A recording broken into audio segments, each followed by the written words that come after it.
അസ്സലാമു അലൈക്കും വറഹ്മത്തുള്ളാഹി. കേരളത്തിലെ വിവിധ ജില്ലകളിൽ നിന്ന് കോഴിക്കോട് മെഡിക്കൽ കോളേജിൽ കീമോക്ക് വരുന്ന ആളുകൾ, ലുക്കീമ ബാധിച്ച ചെറിയ കുട്ടികൾ, കിഡ്നി മാറ്റിവെക്കാൻ വരുന്ന ആളുകൾ, നട്ടെല്ലിന് ക്ഷതം സംഭവിച്ച ആളുകൾ, ഇവർക്കൊക്കെ 100ഓളം രോഗികൾക്ക് സൗജന്യമായി താമസം, ഭക്ഷണം, യാത്രാ സൗകര്യം ഒരുക്കുകയാണ് കെയർ ഹോം. കെയർ ഹോമിലെ അണുവിമുക്തമായ അന്തരീക്ഷത്തിൽ താമസിക്കുക എന്നുള്ളത് ആളുകൾക്ക് ഉപകാരപ്പെടുന്ന ഒരു കാര്യമാണ്.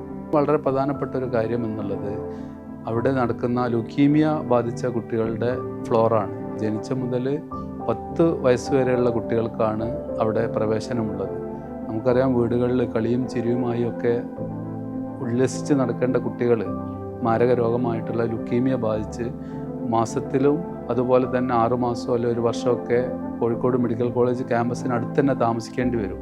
അതുകൊണ്ട് അവർക്ക് ഹൈജീനിക്കായി താമസിക്കാൻ സൗകര്യമുള്ള ഒരു ഗൃഹം ഒരുക്കുക എന്നുള്ളതാണ് കെയർ ഹോം ചെയ്തിട്ടുള്ളത്. ഏകദേശം 16 ലക്ഷം രൂപ മാസത്തിൽ ചെലവ് വരുന്നുണ്ട്. നിങ്ങളുടെ ഈ പരിശുദ്ധ റമദാനിൽ എല്ലാ നിലക്കുമുള്ള സഹായ സഹകരണങ്ങൾ ഉണ്ടാവണമെന്ന് വിനീതമായി അഭ്യർത്ഥിക്കാം. അസ്സലാമു അലൈക്കും.